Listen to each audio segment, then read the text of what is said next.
You're listening to the DolphinsTalk.com podcast network.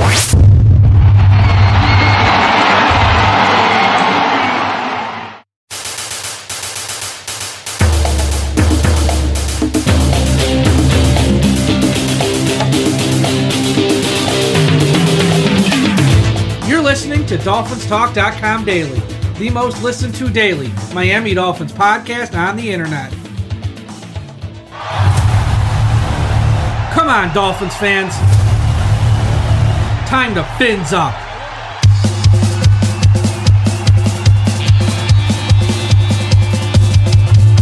Miami's got the Dolphins, the greatest football team.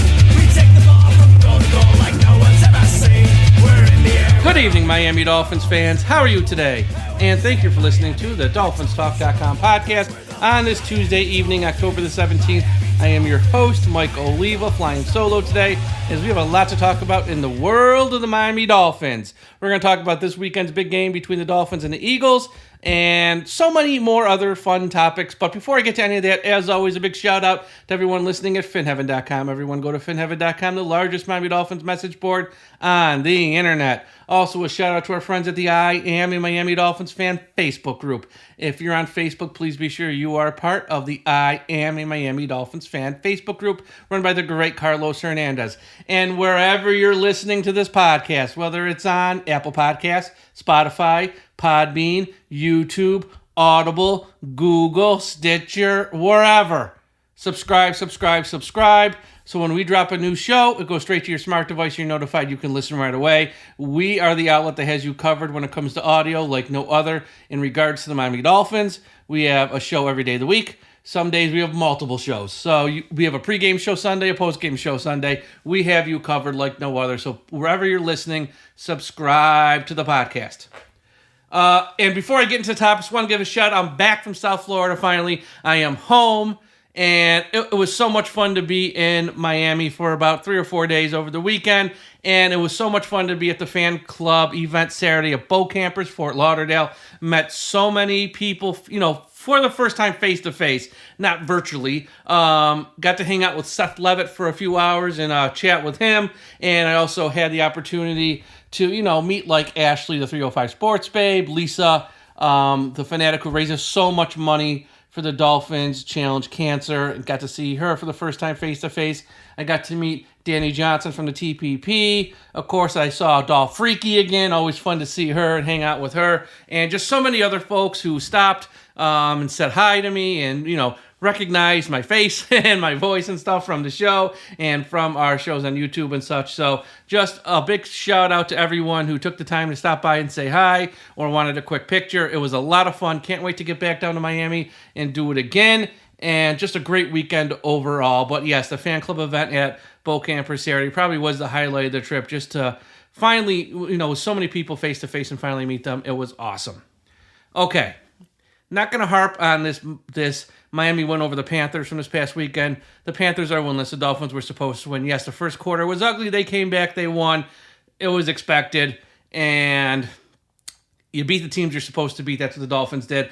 I want to start the show with a fun, good debate that is out there now, but I think it's really going to get larger as the season goes on, as this Miami Dolphins team, not going to assume injuries here, but as they keep rolling, as the offense keeps putting up big numbers, there's going to be a debate. Who should be the MVP? Not just for the Dolphins, but for the entire league. And when it comes to the entire league, yes, Pat Mahomes will get his share of votes. We know that. And there might be someone else who sneaks in. But two of the two big names out there for MVP voting, I think this year, assuming that the Miami Dolphins stay on a similar track that they're on now, number one overall offense, somewhere in the top 2 or 3 there, and just shattering records for team offensive numbers, are going to be Tyreek Hill and Tua Tagovailoa. And you got 2 players on the same team. Which one truly is the MVP of the team and which one should be the MVP of the league? And here's the deal. There's no wrong answer here, so nobody please get worked up with this. I'll give my opinion, but if you see it the other way, that's cool, because they're both players on Dolphins. I don't know if there's a wrong answer per se, but if they continue at this rate that we've seen through 6 games, sort of forecasting this out, to me, the clear MVP is Tyreek Hill. And here's why. 2,000 receiving yards in a single season is the holy grail for every NFL wide receiver. And not one, from Jerry Rice on down, has ever got that number. Some players have come close. Calvin Johnson came close. Cooper Kupp came close. They didn't get 2,000 yards. And if Tyreek Hill, has 2,000 plus receiving yards this year, to me, he's the MVP of the league. And if I had a vote, which I don't, but if I did, I would give it to him. If you feel the other way, you should go to Tua. That's cool. Can't argue with that. Wouldn't knock you. He threw the ball to Tyreek for all those yards, so totally understandable. But to me, 2,000 yards, like I said, is a holy grail. And Tyreek is on a pace right now. Through 6 games, he has 814 yards, putting him on a pace for 2,295 through 17 games.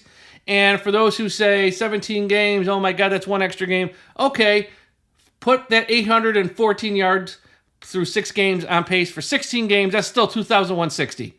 I mean, he's going to I think, unless something happens and someone gets hurt, right, he's going to get 2,000 yards, I think, easy this year. Because this Miami's offense is so incredibly, it's running like a well-oiled machine, I guess is probably the best way you should say it. And of course, we've seen things happen. Something happens to the quarterback. He has to miss a few games. You know, that will obviously affect that. Tyreek, if he would happen to get hurt, that would affect that. But I'm not going to play the what if this, what if that. Just forecasting out what we've seen so far. To me, Tyreek Hill would get the MVP because that's a record nobody's ever had. And like I said, if someone wants to say, well, he got the record in 17 games, if it did take him 2 weeks out to that 17th game to get the record, I mean, if we're going to here's the deal when it comes to records. The NFL used to be a 12-game season, then it used to be a 14-game season. Then it was a 16-game season, and now it's a 17-game season. The league's always going to add games, and newsflash, folks, spoiler alert, in a few years it's going to go to an 18-game season because there's just too much money out there. You can't look at any record then if that's the way you're going to look at things. But I honestly think Tyreek will have 2,000 yards by the 16th game, and it's not even going to be an issue. And I think that's just a record that should get him the MVP award. And I know Tua has had a very good year. I mean, so far it's fantastic. Number 1 quarterback in the league by all statistical categories. And if this offense ends up the number 1 passing offense, number 1 rushing offense, number 1 scoring offense, number 1 total offense by the end of the year, which it has been pretty much since week 1 this year, and he goes from week 1 to the final week of the season, being the quarterback of the offense that finishes number 1 in all those categories, it'd be tough not to give the quarterback of that team the MVP. So if someone did want to vote that way, I can't get worked up and I can't knock them. Again, this is a fun debate. It's a healthy debate. There's really no wrong answer here. To me, it just goes to Tyreek Hill because here's the deal. When it comes to the MVP award, no wide receiver has ever won the MVP award. We've had a kicker, Mark Mosley, win the MVP award. We've had 2 players on defense win the MVP award. Never a wide receiver. Never Jerry Rice. Never Steve Largent. Never insert big-time wide receiver name. Never Randy Moss. Never. And if 2,000 yards, again, is the number that they've all chased, it's the number that would be set the all-time standard for single-season wide receiver. If he gets it, I think he has to be the MVP. So it's going to be fun to see how this plays out over the course of the year. But when it's all said and done, the Dolphins might have 2 of the top 3 or the number 1 and number 2 vote getters for MVP at the end of this season should they stay on this pace. And that is remarkable on every level. And honestly, if that were to happen, the voters who sort of covered the team, the ones in South Florida, how they vote might sort of dictate this. I don't know if the sports writers in South Florida, for the Herald and the Palm Beach Post and the Sun Sentinel stuff, all those guys who have votes, if they'll come together and be like, well, if we split the votes between these two, then someone else, like a Pat Mahomes or something, could sneak in and win this thing because we're splitting the votes between the two Dolphins players, letting someone else, a third person, come in and sort of steal the award. I don't know if they would sort of talk amongst themselves and sort of align behind one person. I don't know. They might not as well. And it's also going to be interesting to see if what Florio and Sims said is correct when it comes to just voters across the country, that Tyreek Hill is not the most well-liked person in some circles for stuff he's done off the field. I'm not going to go over that stuff now. If you want to know what it is, fire up the Google machine. Look for yourself. And if people, even though they feel he probably should deserve it, you know what? I'm going to give my vote to Tua because he's a nicer guy. That's, to me, you have to separate on the field from off the field stuff, and that's not a reason not to vote for somebody. But yeah, that would be interesting as well. So this MVP talk, as we move on now, as we enter week 7 of the season, and you can start to sort of see the separation of who's on pace to have a big year in the league. You got two Dolphins that are in that conversation near the top of the charts. And this is going to be something that's going to sort of pick up steam here as the season moves on. And I do think if Tyreek gets 2,000 yards, I just don't know how you don't give him something no wide receiver's ever done before. I just don't know how you don't give him the MVP award. But you can also make a very strong case for Tua, as he has been as good as ever this season in so many ways. I mean, Tua has just been absolutely fantastic. Now, here's the deal. What if Tyreek falls short of 2,000 yards? Say he only has 1,900 yards? Then I think you have to give it to Tua. Because I think for Tyreek to get it, he does have to get that record.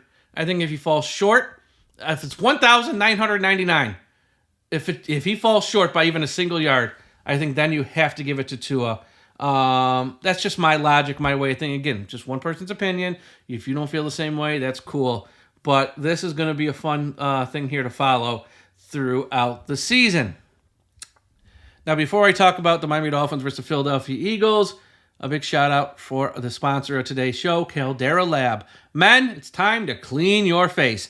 And when it comes to the men's skincare game, Caldera Lab is the place you need to be. So everyone go to the website, calderalab.com, promo code Dolphins Talk, save 20% on your order. They have sort of geared the skincare game towards men, and here's how they've done it. Their products are simple and easy. They know men aren't going to stand in front of a mirror and put on one lotion and cream, wait 5 minutes, rinse it off. They'll put on a second lotion and cream, wait 5 minutes, rinse that off. And they'll put on a third lotion and cream. No. They have 1 minute at night. This stuff takes 1 minute in the morning. And it's simple, simple, simple because it's made for men. They have things like the base layer for your face to get it nice, soft, and smooth. If you have a beard, they got a product called, get this, The Beard. It's a oil for the beard to have your skin and your beard silky smooth and soft. And of course, the eye serum to help with the bags under your eyes, the crow's feet around your eyes, to help your face stay young and youthful. CalderaLab.com, promo code Dolphins Talk, save 20% on your order. Dolphins Eagles this week, big game, Sunday Night Football, NBC, in front of the world. Two teams that each only have one loss. And to me, injuries are going to play a factor in this game. The Dolphins, Connor Williams is expected to be back, so that's good. But hey, as Tom said on the show last night, he did. Kudos to Liam Eichenberg. He was fantastic this past Sunday versus the Carolina Panthers. But having Connor Williams back obviously is a plus. Xavier Howard's the one that's got me nervous. He has a groin issue. He had to leave the game Sunday. No real word yet. And the first injury report will come out Wednesday afternoon here with Xavier. They need him healthy and on the field. Because with A.J. Brown and Devonta Smith for the Eagles, if Xavier Howard's not in the field, you're going to be looking at, Eli Apple, Cater Kohu, Nickerson, maybe Cam Smith isn't forced into play against two elite wide receivers that the Eagles have. And that could be a long day for the Dolphins defense, to say the least. So Howard, even if he's less than 100%, that's not ideal, but at least he's on the field. If he has to miss this game for some reason, which again, don't know the severity of his injury, that would not be good.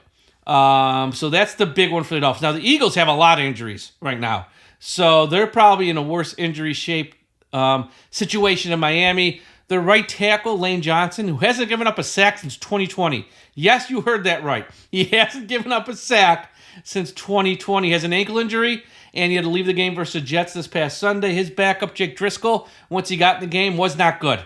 He gave up a lot of pressures, and he was not good filling in for Lane Johnson. Now, granted, the Jets' front seven might be the best front seven in the league right now, or in the conversation.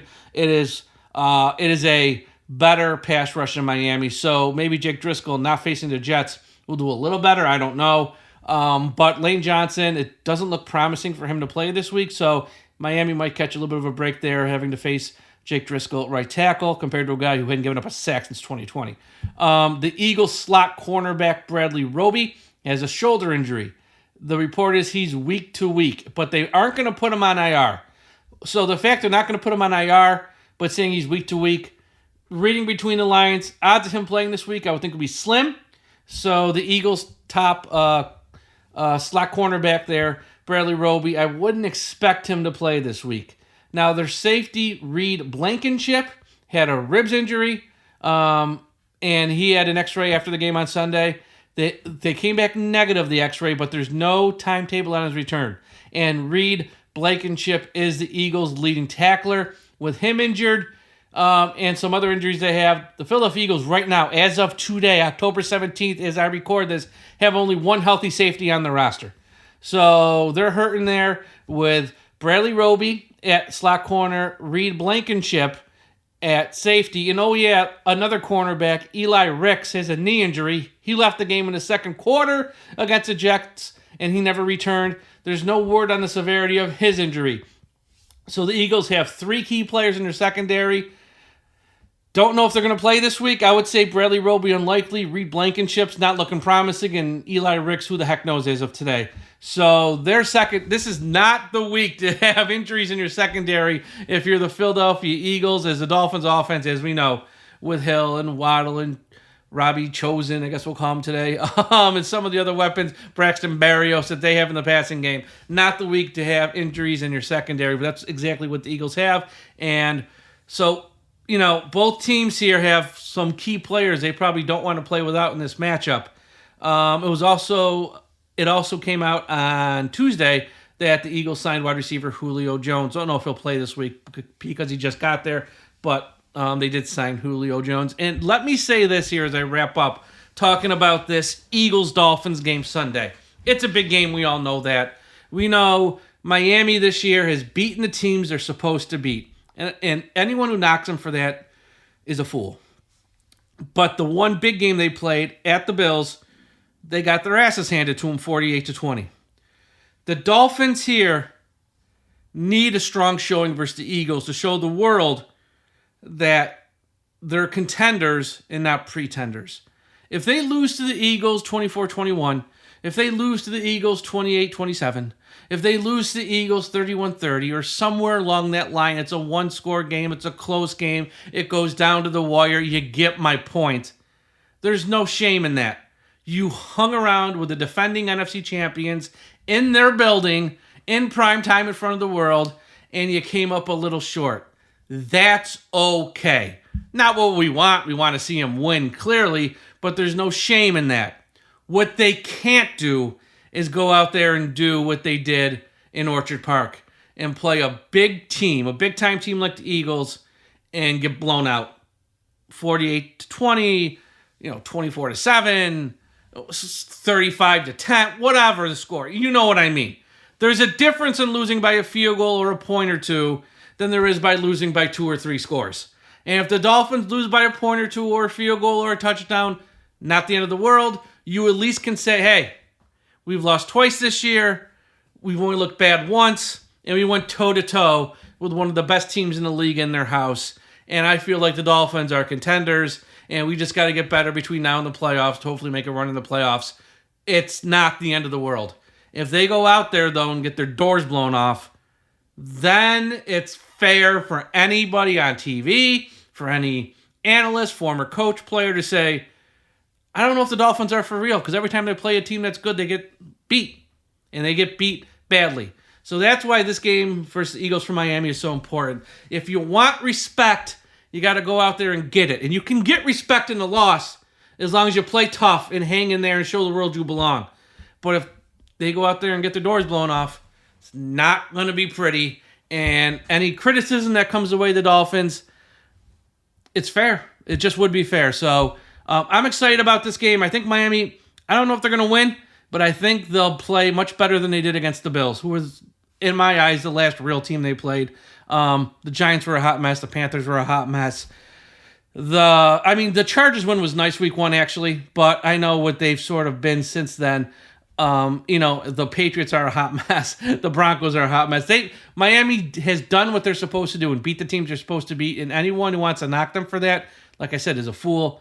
But now it's time for Miami to take a step up in class and to show what they are, what's a real team, a really good team, and at least show like you belong. Don't get embarrassed. So it's going to be fun Sunday night. So that's all for today's show. I want to thank everyone for listening. Please be sure to check out the website, DolphinsTalk.com. We have all of the latest Miami Dolphins news and information, original commentary, multiple podcasts. We have videos. You name it, we got you covered when it comes to Miami Dolphins. Be sure to follow us on Twitter, Instagram, and Threads at Dolphins Talk. And again, wherever you listen to this podcast, whether it's Spotify, Apple Podcasts, YouTube, Podbean, Google, Audible, Stitcher, you name it, subscribe to the podcast so you don't miss a show. Thank you all for listening. We'll talk to you again after a while. And folks, don't forget, in 2023, we must put an end to highway profanity.